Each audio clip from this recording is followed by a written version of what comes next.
चित शब्द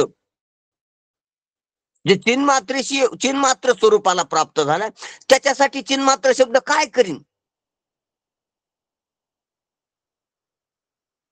जो जडतात गुताला त्याला चित्तात घालीन. जो चिन्मात्र ते चिन्मात्रेशी एकरूप झाला, त्यासाठी चिन्मात्र शब्द काय करीन? वापरला, समजा दुसऱ्यानं वापरला किंवा त्यानं वापरला, काय करीन? आता चिन्मात्रची मा कैशी चिन्मात्री, चिन्मात्र चिन्मात्रात कसं येईल?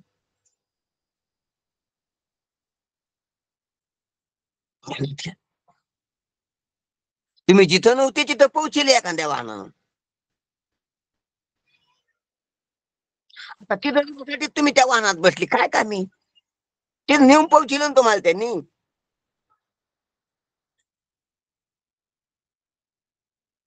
आता वाहन सुटलं,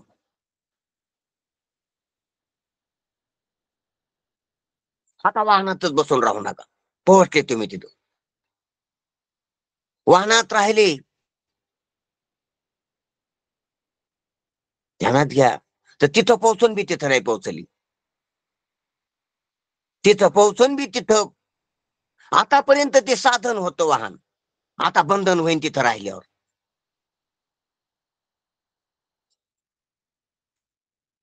एखाद्या वाहनानं आपल्याला मुंबईला जायचंय, मुंबईला गेलो तर वाहन नाही सोडलं, आता वाहन बंधन आहे, साधन नाही.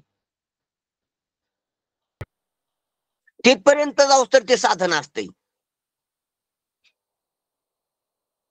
नंतर ते बंधन बंधन ठरण, तिथं बी नाही सोडल्यावर तेच बंधन ठरण साधनच. मुंबईचा आस्वाद घ्यायला, मुंबई पाहायला, मुंबई फिरायला बंधन ठरण ती. तिथंच राहिले, त्याच्यात असतं. पाहुण्याकडे आला, काय तिथलची स्थळ पाहाला, त्या स्थळात आज झाला जर वाहन नाही सोडलं, बंधन ठरण ती. तसं चित शब्द चिदातून चिदापर्यंत नेलं त्यानं. आता चिन्ह मात्रच झालं केवळ. आता चित शब्द वापरून तिथं काय कामी? ई म्हणजे या ठिकाणी. आता चिन्मात्र चिमा कैसे, चिन्मात्र ई म्हणजे या ठिकाणी. चिन्मात्र ते चिन्ह शब्द काय उपयोगी तिथं आता? ये चिन्मात्री चित शब्द कैसा कैसे उच्चारून काय करायचं? उच्चारता येत नाही ती गोष्ट वेगळी, पण जर समजा उच्चारता आला असतं तरी काय कामाचा, काय करायचं? असा ज्ञानोबरायचा मानस या शब्दातून. म्हणून महाराज सचितानंद हे शब्द फल कसं देतात आणि बाजूला कसे जातात, त्याचा निराश कसा होतो, असं दोन्ही बाजू सांगून आपल्याला सचितानंदाचं विवरण ह्या पदत्रयाचं 3 पदाचं विश्लेषण स्पष्टकरण आपल्या लक्षात आणून देतात. विवरण पाहू आपण. तसे चित पद फार झाले तर अचित नाही, एवढेच सांगेल. मी अचित नाही. अहम चितो चिदानंद रूपव शिवोहम शिवोहम असं सांगत. पण चित पद चित्ताचे वर्णन करू शकत नाही. चित शब्द चिद्रूप होई, त्याचं वर्णन करू शकत नाही. अचित नाही हे सांगत. कारण चिदाचं वर्णनच नसते ना, केवळ चिदाचं वर्णनच नसते.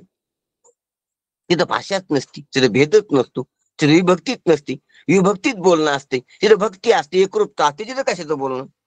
कारण प्रातिपादिक जे शब्द असतात ते त्याचे स्वरूप सांगू शकत नाहीत. ध्यानात घ्या.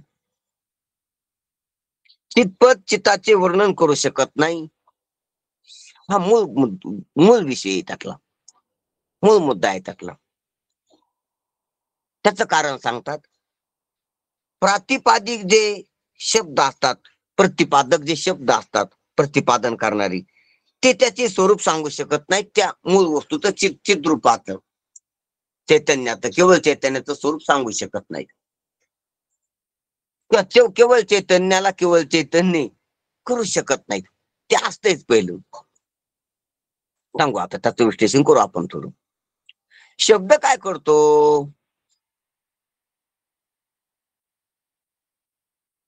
शब्द खऱ्याला दुसरं खरं दाखीत नाही.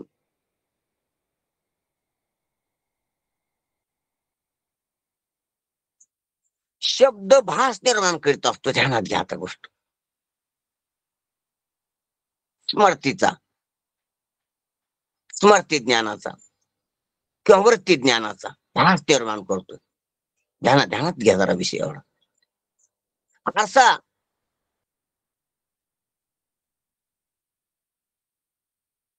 मुखाला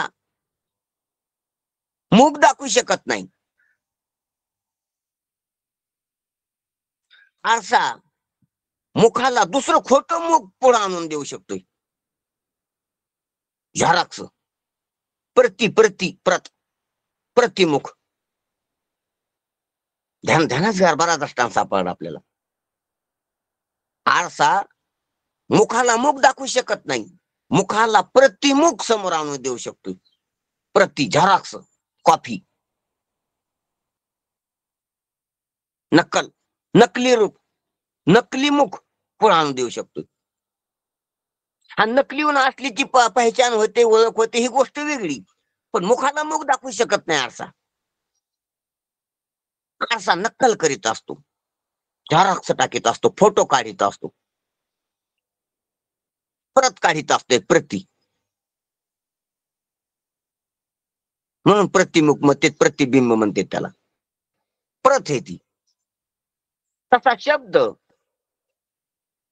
सत्याला सत्य दाखवू शकत नाही. ध्यानात घ्या.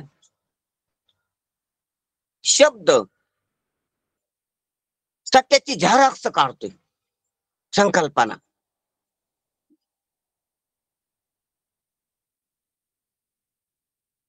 सत्याचं वृत्ती ज्ञान. वृत्तीमध्ये संकल्पना होती, वृत्तीमध्ये बोध होतो, वृत्तीमध्ये विशेष ज्ञान होते. ती प्रत आहे, ती झेरॉक्स आहे, ती कॉफी, ती नक्कल आहे. म्हणून विशेष ज्ञान सर्व नक्कलच असते. नक्कल म्हणजे खोटं, भ्रम. ते जगत ज्ञान झालं तरी भ्रम नक्कल असतील, ब्रह्मज्ञान झालं तरी नक्कलच असतील. शब्द ज्ञान असल नसतेच.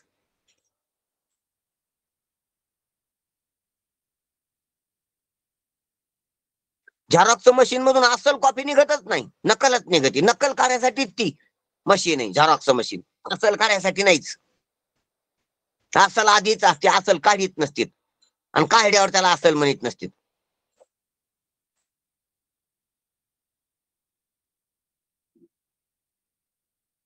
ध्यानात घ्या गोष्टी. झेरॉक्स मशीनची निर्मिती त्यासाठी की झेरॉक्स कॉपी काढायला, नक्कल करायला, प्रत करायला, त्याची प्रती करायला. त्याच्यासारखीच डिक्टो त्याच्यासारखी, पण ती नाही.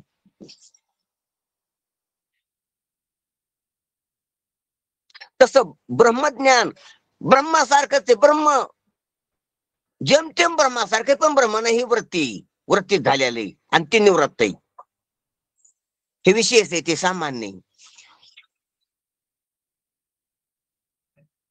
हे वृत्ती उपाधी नाही, ते निरुपाधिक आहे. ते झालेले, ते असलेले. तो ब्रह्मज्ञान झालेले, आधी नव्हतं आता झालंय, आणि ते असलेले, ते ज्ञान स्वरूप ते आधीच असलेले. म्हणून असले हे नक्कले, ते असले हे नक्कले वृत्तीत झालेलं. म्हणून चित शब्दानं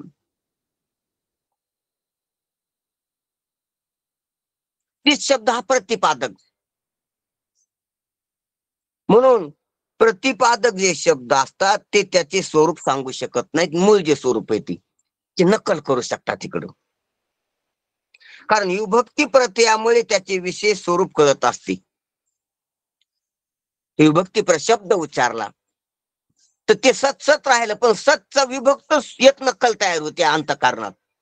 हे सत आहे, जे बदलत नाही. तिन्ही काळात एक रूपानं असते, तिन्ही अवस्थेत एक रूपानं असते, जे कोणी अभावात प्रतियोगी नसते, ते सत. असं अंतःकरणात जे भान होते ती नक्कल आहे सच्ची. सतचा जो अंतःकरणात निश्चय होतो ती नक्कल आहे सच्ची. सत नाही ते सतून विभक्त आहे. विभक्तीचा प्रत्यय आलाय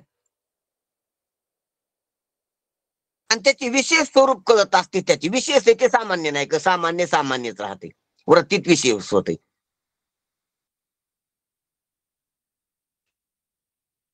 म्हणून ते विशेष ज्ञान होऊन मावळत ते साधुबोध झाला तो नरुण्याठ्याला. सामान्य मावळत नसते, होत नसते. म्हणून विभक्ती प्रत्ययामध्ये त्याचे विशेष स्वरूप कळत असते. सचितानंद ही पदे प्रतिपादक आहेत.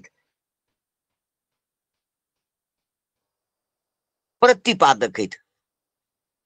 जे सचितानंद मूळ स्वरूप आहे त्याची प्रत काढणारी, त्याची झरस्स काढणारी, त्याचं विशेष ज्ञान करून देणारी अंतःकरणा साधकाला, अंतरंगातल्या साधकाला, गुरुची सेवा करणाऱ्या साधकाला, शास्त्राची सेवा करणाऱ्या साधकाला, स्वतःची सेवा करणाऱ्या साधकाला. स्वची सेवा, गुरुची सेवा. शास्त्राची सेवा शास्त्राची सेवा नसते, गुरुची असते. गुरुची सेवा गुरुची सेवा नसते, आत्मसेवा असते.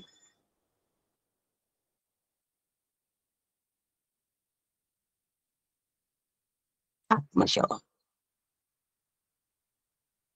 तुका ज्ञानदेव म्हणे, भाषा आत्मदेव अखंडित सेवा करा त्याची आत्मसेवा. म्हणून शास्त्राची सेवा शास्त्राची वाटत असली तर तो मूर्ख आहे, तो शास्त्री नाही, तो पंडित नाही. ती गुरुची सेवा आहे. गुरुची सेवा गुरुची वाटत असली तर तो मूर्ख आहे, तो सेवक नाही, ती आत्मसेवा आहे.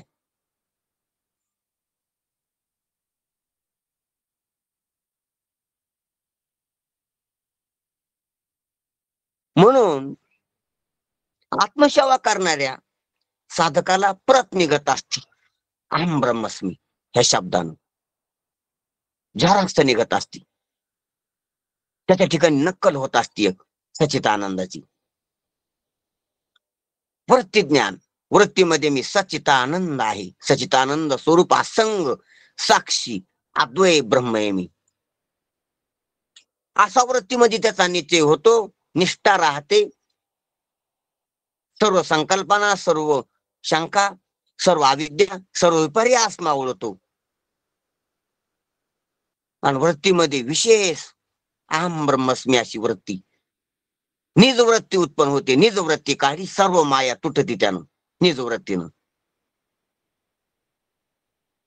ही बी प्रतच आहे, निज वृत्ती प्रतच आहे, मूळ नाही.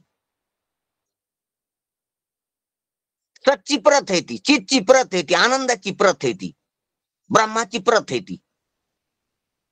महाराज ती प्रत उपाधीमुळे झाली. हा, सत्व शुद्ध सत्वगुणी उपाधी लागली शुद्ध शुद्धाला की ते मग ते प्रतिपादित होतं. बरोबर बरोबर. आणि म्हणून त्याला वाणीची उपाधी लागली, ते प्रतिपादन करते गुरु. वेद प्रतिपाद्या झाला, वेद प्रतिपादन. वेदचा प्रत्यय आला आणि वेदचा प्रत्यय वृत्तीने येतो. शब्दाशी वृत्तीचा संबंध आला की सचितानंदाचा प्रत्यय येतो विशेष, आणि त्या विशेष प्रत्ययाला वाणी जुटली की प्रतिपादन होते. म्हणून तो गुरुच्या वाणीचं ऋणमोचन केले महाराजांना. वाणीतून आले शब्द ती.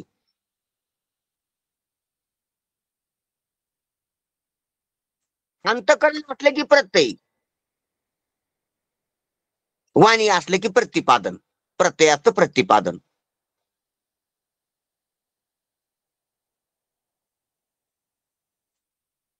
अंतकरण अधिक वाणी बरोबर प्रतिपादन. गुरु शब्द अधिक अंतकरण बरोबर प्रत्यय, अनुभूती.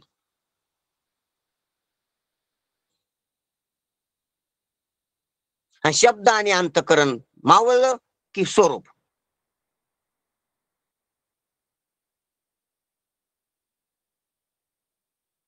म्हणून आता चिन्मात्रची माकायची चिन्मात्री. म्हणून विभक्ती प्रत्ययामुळे त्याचे विशेष स्वरूप कळत असते. सचितानंद ही पदे प्रतिपादक आहेत. प्रतिपादक जसा आरस प्रतिबिंब करून देणार आहे, प्रतिबिंब पुढे सन्मुख करून देणार आहे, प्रतिबिंब दाखविणार आहे. ज्याची प्रत आहे त्याला प्रत दाखविणार आहे, त्याचीच आरसा. ज्याची प्रत आहे त्याच्यात प्रत नाही, आणि ज्याच्यात प्रत आहे त्याची प्रत नाही. ध्यान ध्यान जरा कळालं पाहिजे जरा. हे सर्व अध्यात्मातले विषय गुंतागुंतीचे येत असतात. म्हणून सूक्ष्म बुद्धी झाल्यावर, स्थिर बुद्धी झाल्यावर, शुद्ध बुद्धी झाल्यावरच याचं आकलन होते. सांगणं ऐकणं होतं याचं.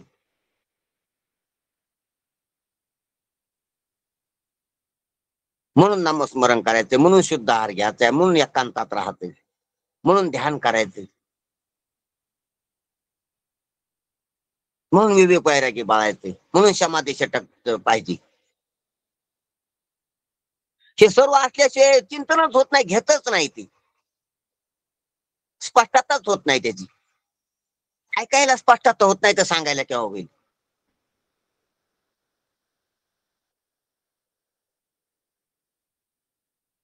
म्हणून आरसा प्रत काढतो पण स्वतः त्याची नाही, आणि ज्याची प्रत निघती त्याच्यात प्रत नाही. जरा काढूनच घ्यायत का विषय. बिंबाची प्रत बिंबात नाही, बिंबाची प्रत आरशात आहे पण आरशाची नाही, ती बिंबाची प्रत बिंबाची पडते आरशात, बिंबाची बिंबात पडत नाही. आणि आरशात पडती पण आरशाची नसती. आरशात का आरशाचं प्रतिबिंब पाहिलं का त्याच आरशात त्याच आरशात.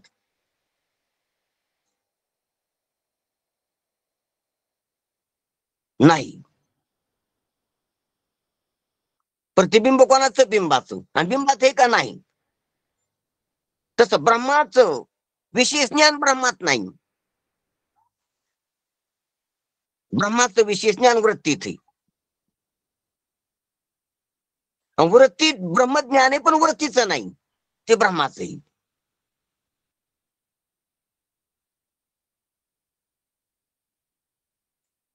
तसं अजून एक सच्चिदानंद थोडासा शब्द. माझा थोडस हे होईल. मूळ धातू जे आहे संस्कृत मध्ये सांगितलेले, त्याला प्रत्यय लागल्याशिवाय, त्याला ते विभक्तीचे म्हणजे प्रत्यय लागल्याशिवाय ते विशेष होत नाहीत. बरोबर बरोबर. विशेष विशेष शब्द होत नाहीत त्याचे, मूळ विशेष धातू मूळच होण्यासाठी त्याला असतात. प्रत्यय लावावा लागतो, विभक्ती प्रत्यय. बरोबर बरोबर. विभक्ती प्रत्यय लावल्यास शब्द तयार होत नाही ना. त्या उदाहरणाने इथे उपाधी लागली सदुसत्व गुणची, हे हो ते हो. प्रतिपादित झालं, मग ते तर बरोबर बरोबर विशेष विशेष झालं. हो बरोबर बरोबर. शास्त्रीय विषय कळून घेण्यासाठी ते आहे. बरोबर आहे. विभक्ती प्रत्यय लागल्याशिवाय त्यात विशेष तयार होत नाही, विशेष स्वरूप. मूळ धातू असतेत ना प्रत्येक शब्दाची. जसा योग शब्द आहे त्याचा यूज धातू आहे. महाराज, संत शब्द आहे. हा, चिन्मात्र शब्दाचा अर्थ काय होतो लक्षात नाही आलं. म्हणजे त्याच्यात निखलची दुसरं काहीच नाही.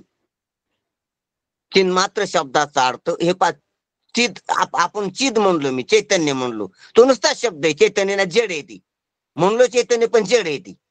शब्द जड येतो, ध्वनी जड येतो तुमच्या कानावर आल्याला.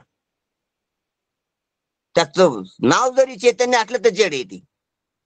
हा, आता ते चैतन्य लक्षात आणून द्यासाठी शब्द वापरलाय, तर ते चैतन्य विशेष चैतन्य. आपल्याला जे चैतन्य चैतन्य चैतन्य म्हणतो विशेष चैतन्य, ते बी मूल चैतन्य नाही. कळणं, जाणणं, प्रकाश देणं हे ज्याचं रूप आहे त्याला आपण चैतन्य म्हणतो, ते विशेष चैतन्य. चिन्ह मात्र नाही ती. म्हणजे त्याच्यात भेसळी वृत्तीसहित ज्ञान आहे ती. आणि या शब्दात तर वृत्ती बी नाही, ज्ञान बी नाही, जड आहे ती. चैतन्य शब्द जड आहे. आणि अंतःकरणात जे चैतन्य प्रगट आहे ते विशेष आहे. चैतन्य पण विशेष आहे, वृत्ती सहित आहे. भेसळ आहे त्याच्यात. आता ती वृत्ती काढल्यावर जे केवळ राहते त्याला चिन्ह मात्र म्हणा, दुसरं काहीच नाही. निखळ निरस नुसतं चित. आणि नुसत्या चित मध्ये चित्तचा व्यवहार नसतोय, मग अव्यवहार्य चित्त. अव्यवहार्य चित्तला मात्र हा शब्द निव्वळता दाखवतो, निवळ. सामान्य बरोबर. दाखवतो. मात्र मात्र मात्र केवळ आपण बँकेतल्या व्यवहारात लिहितो ना, केवळ निव्वळ. निव्वळ 10,000 रुपये काढायची तर त्याच्या पुढे केवळ, फक्त, मात्र असं लिहावं लागत असते. म्हणजे त्या आकड्यात ती निश्चय करतो की तितकं, त्याच्यापेक्षा कमी जास्त नाही. भ्रम दूर होतो त्यानं, निभ्रांत. मात्र, केवळ, फक्त जड चैतन्य, विशेष चैतन्य आणि मात्र चैतन्य. हा, मात्र म्हणजे केवळ चैतन्य, निखळ चैतन्य, निर्स निर- चैतन्य, निर्भय निर्सदूत आणि भेसळीचं दूत. बरोबर बरोबर. मग त्याच्यात दुसरं काहीच नाही, एक मात्र तेच, त्याच्यात वृत्ती पण नाही. आता चैतन्य शब्द जड आहे,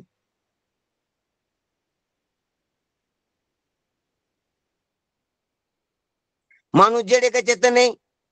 माणूस मानल्यावर शरीर, इंद्रिय, प्राण, मनासहित मग ती लय मोठं त्याच्यात भेसळ आहे. चैतन्य बी पण लय मोठं भेसळ आहे.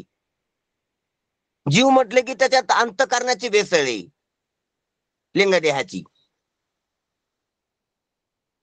आत्मा म्हणलं की त्याच्यात अज्ञानाची भेसळ आहे, आणि ब्रह्म म्हणलं की ते निर्भेळ आहे.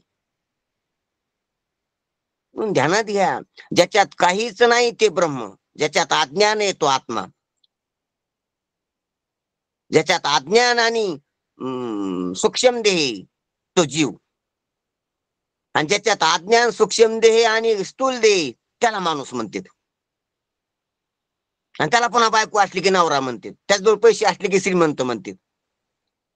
तिचे म्हणणं पुढे जातंय, काही काही उपाध्या मिसळल्यावर.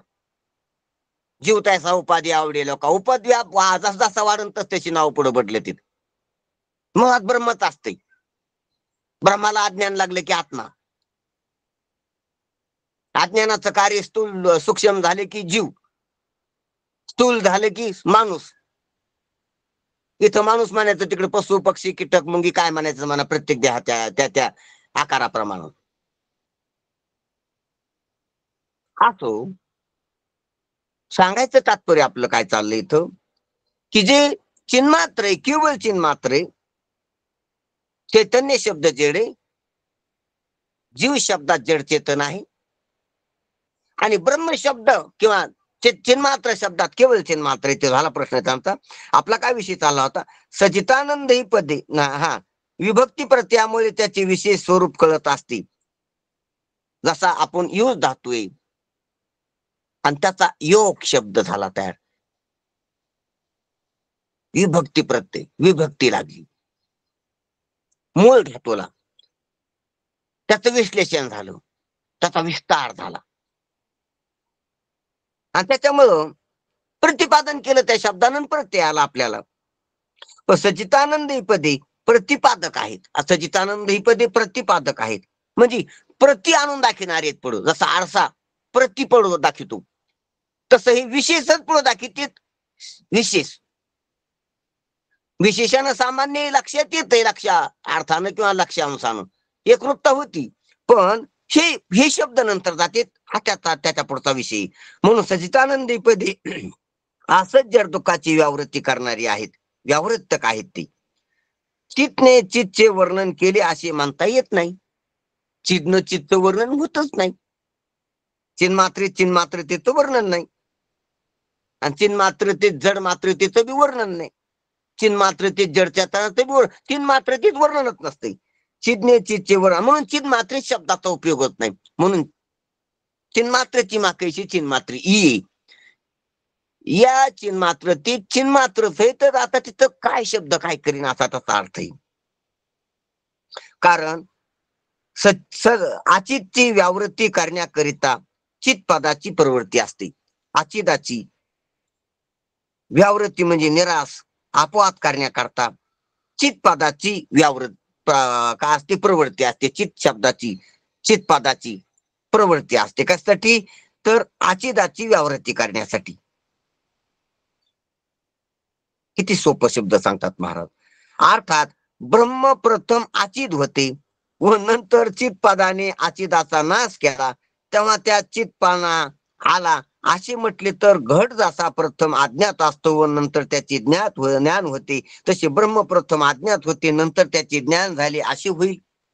हे पहा, म्हणून सर्व शब्द प्रपंच जगाकर पाहूनच असतो, आणि जगात तो सार्थक आहे. कारण जे अज्ञात असते ज्ञात होते. घट अज्ञात असतो, घट शब्दानं तो ज्ञात होतो. आधी कधीच ज्ञात नव्हता, ती वस्तू ज्ञात होती. ही शब्द प्रवृत्ती, हा शब्दाचा उपयोग आहे. अपरोक्ष करून देतो शब्द इथं. पण ब्रह्म कधी परोक्षच नाही, कधी अपरोक्ष नाही असं नाहीच. ब्रह्मविमुख कधीच नाही, कोणालाच नाही. ब्रह्म अज्ञात कधीच नाही. कारण ब्रह्म अज्ञात होईल कसं? ब्रह्माशिवाय दुसरं नाहीच काही. जे जे पाहिले ते ब्रह्मच आहे, त्याचं कारण पाहिले ते ब्रह्मच आहे, आणि कार्यकारणाचं अधिष्ठान पाहता तर ते बी ब्रह्मच आहे. मग बिगर ब्रह्मज्ञानी कोणीच नाही खऱ्यानं.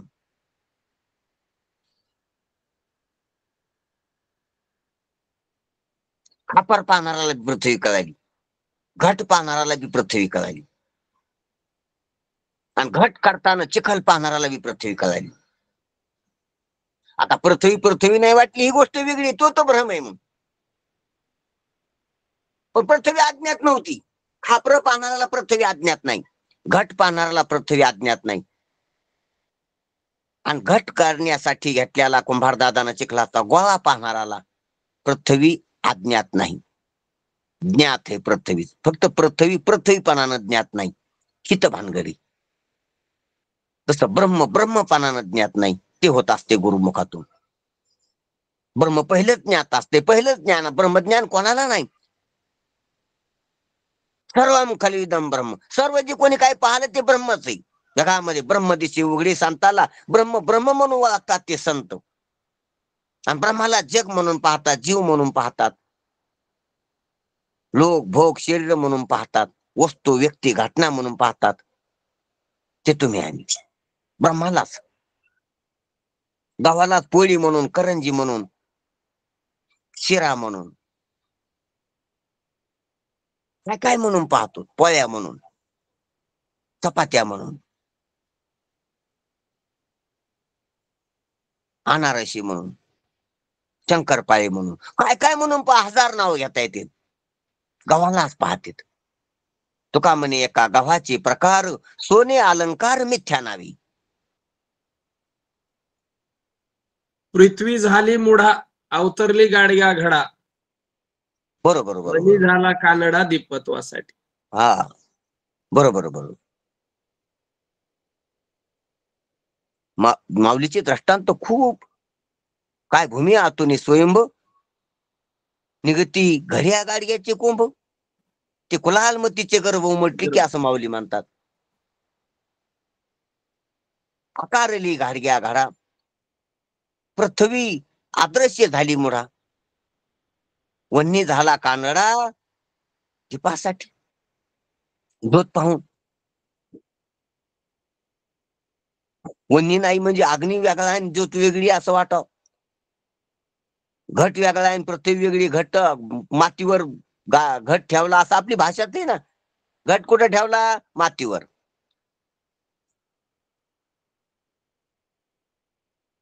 मातीवर घट ठेवला का मातीवर माती ठेवली? घट ही कल्पना आणि माती ही वस्तू. कल्पना वस्तूवर ठेवली, तेच तर जीवपणा आहे ना. कल्पना ब्रह्मावर जगत ठेवलंय, ब्रह्मावर जीवपणा ठेवलाय. कल्पना वस्तूवर ठेवली, वस्तू ब्रह्म आहे, कल्पना जीव आहे, कल्पना जग आहे. माती वस्तू आहे, घट कल्पना आहे.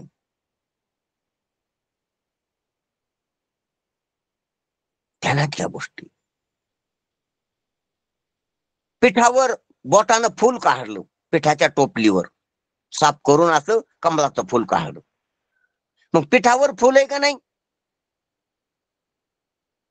का पिठावर फुलाची कल्पना आहे? पिठावर कल्पना ठेवली का फुल ठेवलं?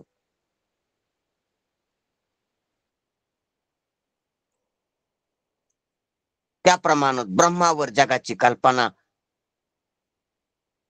ब्रह्मावर जीवपणाची कल्पना, ब्रह्मावर शिवपणाची कल्पना. जीव शिव दोन्ही हरिरूपी तरंग, सिंधू तो अभंग नेणे हरी. म्हणून ब्रह्मज्ञान नेहमीच आहे हे सांगायचं इथं विशेष. ब्रह्म अज्ञात, हे पा जगत अज्ञात होत ज्ञात झाले विशेष येतो असल्यामुळं, संवृत्तिक असल्यामुळं. संवृत्तिकात अज्ञान ज्ञान असतंय, जे निवृत्तिक आहे, जे निरुपाधिक आहे, त्याच्यात अज्ञान आणि ज्ञान दोन्ही नसतील. ही अत्यंत महत्वाची गोष्ट आहे, अत्यंत महत्वाची गोष्ट. जे सवृत्तिक आहे त्याच्यात अज्ञान असतंय आणि नंतर ज्ञान होतंय.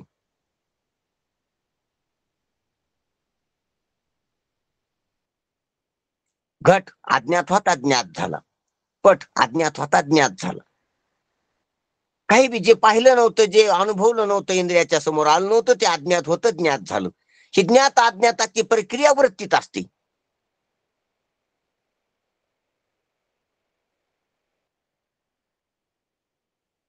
रस घेऊन तमानं अज्ञान असतंय आणि रस घेऊन सत्वानं ज्ञान असतंय. ध्यानात घ्या, जरा ध्यानात घ्या गोष्ट.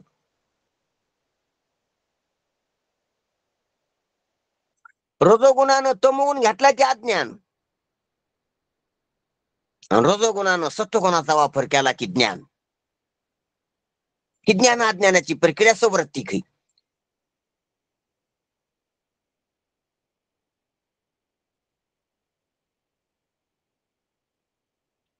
आणि जिथं रस तम सत्व तिन्ही बी नाहीत, असं जे निर्गुण तत्व आहे, तिथं ज्ञान आणि अज्ञान होतील कसे, कोणाला कशानं? तम राजाशिवाय अज्ञान नाही आणि रस तत्वाशिवाय ज्ञान नाही. ज्ञान अज्ञान दोन्ही बी निर्गुणात नाहीत, अगुणात नाहीत. म्हणून त्याचं ज्ञान ना अज्ञान, ज्ञान अज्ञान दोन्ही पोटी सोनी आहानी उदयला चित गगनी चिदादित्य, हा ते ब्रह्मदर्शन आहे, ते ब्रह्मस्वरूप आहे. म्हणून अर्थात ब्रह्म प्रथम आचित होते आणि नंतर जसा घट घट आधी आचिदच असतो, नंतर बी आचिदच असतो ज्ञान झाल्यावर बी. पण घट स्वरूपाने आचिदच असतो, फक्त त्याचं इकडं ज्ञान होते वरती. ब्रह्म स्वरूपानं आचित नाही, चिन्मात्र आहे. पण चिन्मात्राला अज्ञानाचा लेपच नाही कधी, अज्ञानाचं आवरणच नाही कधी, ते अज्ञातच झालं नाही कधी. आता जी गोष्ट अज्ञातच झाली नाही ती ज्ञात कशी होईल? ज्ञान होण्यासाठी अज्ञान असणं आवश्यक आहे. पांढऱ्या खडून लिहिण्यासाठी काळा बोर्ड आवश्यक आहे, काळा फळा आवश्यक आहे. बिल्डिंग बांधण्यासाठी बेसिक आवश्यक आहे.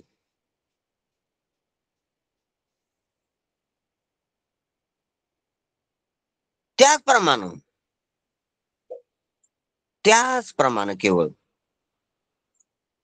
ज्ञान होण्यासाठी अज्ञान असणं आवश्यक असते. उजेड करण्यासाठी आधी अंधार आवश्यक असतो, जिथं अंधारच आधी नाही तिथं उजेड काढता येत नाही. जाग करण्यासाठी झोप आवश्यक असते त्याला लागलेली, जे झोपीच गेला नाही त्याला जाग करता येत नाही, पर्याय नाही. झोप जर लागली तरच जाग करता येते. तसं अज्ञान असल्याशिवाय ज्ञान होत नाही, आधी अज्ञान असते मग ज्ञान होते. आता ब्रह्माला अज्ञातच नाही, ब्रह्म तर ज्ञान कसं होईल? घटाचं अज्ञान असतं म्हणून ज्ञान होतंय वृत्तीनं. म्हणून प्रथम अज्ञात होते नंतर त्याचे ज्ञान झाले असे होईल.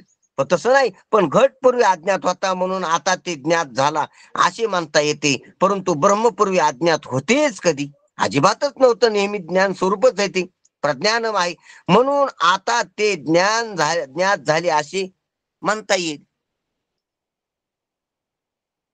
म्हणून आता ते ज्ञात झाले असे म्हणता येईल. ते तर नेहमी चिन्मात्रच आहे, मग त्याला चिन्मात्र हे म्हणणे तरी कसे संभवेल? म्हणून ब्रह्म नेहमी चिन्मात्रच आहे, घट तसा असतो म्हणून तसं म्हणता येईल. पण ब्रह्म पूर्वी अज्ञात होतीच कधी? कधीच नव्हतं. म्हणून आता ते ज्ञान म्हणता येईल. म्हणता आलं असतं जर समजा अज्ञात असतं आधी, तर आता ब्रह्माचं ज्ञान झालं. पण ब्रह्म अज्ञातच नव्हतं, म्हणजे आम्हाला तर ब्रह्माचं अज्ञान नव्हतं, मग तुम्ही ज्ञान करून द्यासाठी प्रवृत्त झाले, ज्ञान करून घ्या म्हणले, हे कसं? हा, ते तर भ्रम होता. मग तो तर भ्रम दांडगा आहे. जसा जग सत्यत्वाचा भ्रम आहे, जसा जग आहे हा भ्रम आहे. आणि म्हणले कशामुळे होतं? ब्रह्माचं अज्ञान. तर ब्रह्माचं अज्ञान होतं हे बी भ्रमच होता, त्याला कारण अध्यास म्हणतात. जसं जग सत्य नव्हतं तुमची भ्रांती होती, तसं ब्रह्माचं अज्ञान बी नाही, भ्रम होता तो बी. भ्रमानच भ्रम वाढलाय. कारण बी भ्रम आहे, कार्य बी भ्रम आहे. पण भ्रम गेला, अज्ञान नाही गेलं. भ्रांती समोर गेली, दिसू लागली वाट. समूळ म्हणजे मूळ बी भ्रांती, शेंडा बी भ्रांती, कार्य बी भ्रांती, कारण बी भ्रांती. समूळ शेंडा आणि मूळ भ्रांतीच आहे. हे पहा, स्वप्नातल्या झाडाचा शेंडा भ्रम आहे, खोड आणि खालचं मूळ आणि त्याचं बीज, अरे सर्वच भ्रम आहे ती. पण बीज खोटं मानल्यावर झाड कसं हा ते तर गंमत आहे. स्वप्नात ते बिलिंबाचं झाड पाहिलं, खरं का खोटं? म्हणले खोटं. आणि त्याचं खोड, आता खोड कशाला सांगायचं? लिमका का खोड खरं झाड खोटं असं थोडंच आहे. बरं मुळ्या खोट्या असल्यास नव्हतं पाणी कशा घेत्या? आणि झाड जिवंत कसं राहील? झाड तर टोटो दिसायली. नाही, हेच तुमचा स्वप्न सत्यत्वाचा भ्रम आडवे आलाय. बरं जाऊ द्या, मुळ्या नाही, पण लिंबुळी, ज्या लिंबुळी पासून ते कोंब आला झाडासाठी, लिंबुळी खरी का खोटी? कशी असेल? अहो तुम्हाला सांगितलं ना, ते स्वप्न होतं सर्व खोटं होतं. सर्व खोटं मानल्यावर ते दिसन कसं? तिथं गंमत आहे. किती कुशक खोटं मानणारा असलं त्याला वाटतं काहीतरी थोडंफार तरी खरं याच्यातलं असायलाच पाहिजे, प्रसादापुरतं तरी. काहीच खरं नाही, समूळ खोट. भ्रांती ही समूळ गेली पाहिजे. म्हणून अज्ञान बी खोटच आहे, कारण अध्यास. म्हणून अज्ञान कधीच नव्हतं म्हणले, मग ज्ञान कसं? अहो त्या अज्ञानाचा भ्रम होता, आणि आता ज्ञानाचा भ्रम झाला. म्हणा काय म्हणावं आता? म्हणून काहीच गेलं नाही, काहीच आलं नाही, जैसे ते इथपर्यंत आपल्याला प्रवास करावा लागत असतो. ना संसार गेला नाही, ना परमात्मा कुठून आला नाही. होय ते आधीच आहे, परी काय की जी बुद्धी त्याची नव्हती. फक्त ही बुद्धीचा फॉल्ट काढायचा, काहीच करायचं नाही. न लगे हलावी चालावी बाहेरी, अवघीची घरी बसली आहे. बुद्धीच फाल्ट आहे, म्हणून बुद्धीचा पालट झाला नाही. काय बुद्धीच झाले, दुसरं कुठंच काही झालं नाही. ना जगात फॉल्ट नाही, ना परमात्म्यात फॉल्ट नाही. संसारात फॉल्ट नाही, ना परमात्म्यात फॉल्ट नाही. फक्त बुद्धीत फॉल्ट आहे. बुद्धीमध्ये दिसती तिच्यात विपरीतता झालेली. ते पर्यास, ते विपरीत, ते मावळलं की झालं, संपलं. लक्ष समजा जागेवर जाईल तसं आहे. असो, म्हणून सांगायचं आहे. पण म्हणून अज्ञात नव्हतं, तर ते ज्ञात कसं होईल ब्रह्म? म्हणून ब्रह्म ज्ञात बी होत नाही, अज्ञात बी नसतंच कधीच. म्हणून ते तर नेहमी चिन्मात्रच आहे ब्रह्म. मग त्याला चिन्मात्र हे म्हणणे तरी कसे संभवेल? म्हणून त्या चिन्मात्राला चिन्मात्र शब्द कशाला पाहिजे? चिन्मात्रात जड मात्र शब्द जमतो का?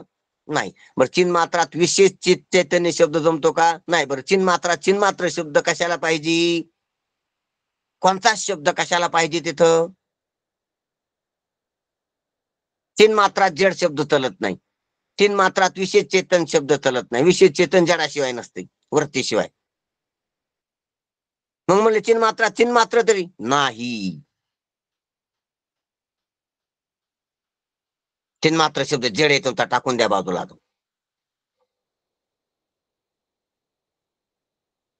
म्हणले की शब्द टाकून देतो, पण शब्दाची स्मृती ज्ञान ते जड चेतन आहे, टाकून द्या. त्या चेतन काही जड काही भेसळ येते.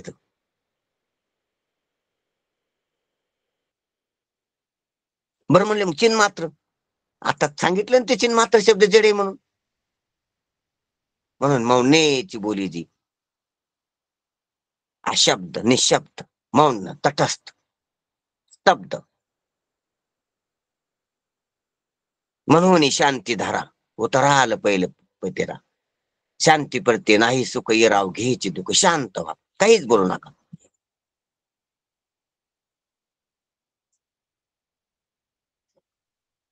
असं लक्षात आणून दिलं महाराजांना आपल्याला. मग त्याला चिन्मात्र हे म्हणणे तरी कसे संभवेल?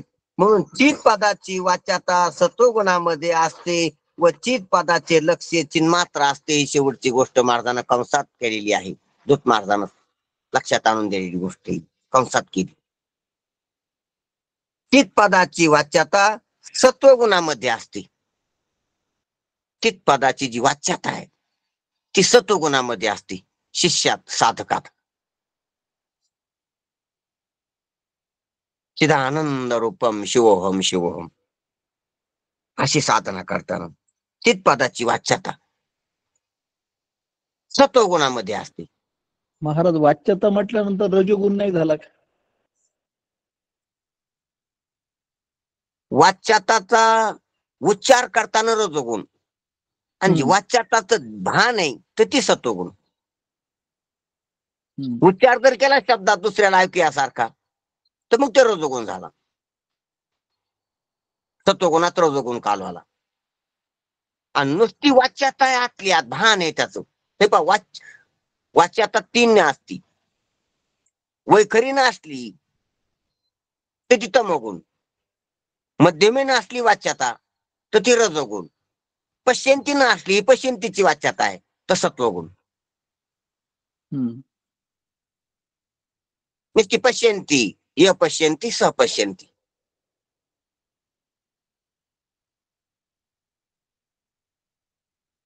म्हणून चित्पदाची वाच्यता सत्वगुणामध्ये असते व चित्पदाचे लक्ष चिन्मात्र असते. आणि चित्पदाचे जे लक्ष ते चिन्मात्रच आहे, त्याच्यात कोणताच गुण नाही. चिन्मात्र आहे, ते चैतन्य मात्र आहे. हे पहा, प्रमात्याला व्यवहार अंतःकरणामध्ये व्यवहाराहून विभक्त परमात्म तत्व, अव्यवहारी परमात्म तत्व कळण्यासाठी सचितानंद पदाची योजना श्रुतीनं, शास्त्रानं, गुरुनं, संप्रदायानं, धर्मानं केलेली. अत्यंत खूणगाठ बांधून देण्यासाठी गोष्ट आहे. तो फक्त परमार्थाचा व्यवहार आहे. जसा संसाराचा व्यवहार असतो, संसारीसाठी, विषय पामरासाठी संसाराचा व्यवहार, तसा संसारातच परमार्थाचा व्यवहार साधकासाठी असतो, जो श्रुती, शास्त्रानं, वेदानं, धर्मानं, संप्रदायानं, गुरुनं, आचार्याने केलेला आहे. म्हणून संसारात परमार्थाचा व्यवहार ही भक्ती आहे, ज्ञान आहे, वैराग्य, योग आहे, चिंतन आहे. संसारात परमार्थाचा व्यवहार. संसाराचा व्यवहार तो विषय पामर हा व्यवहार आहे. जगदांपाती, दुकानं, शेती, घर, नोकऱ्या, चोऱ्या, काय काय असेल ते वेगवेगळं यज्ञ, याग. संसाराचा व्यवहार, विषय आणि पामराचा व्यवहार वेगळा. संसाराचा व्यवहार मानल ध्यान घ्या. संसार आहे संसाराचा व्यवहार, क्रियता. संसारात परमार्थाचा व्यवहार, भजन, ध्यान, श्रवण,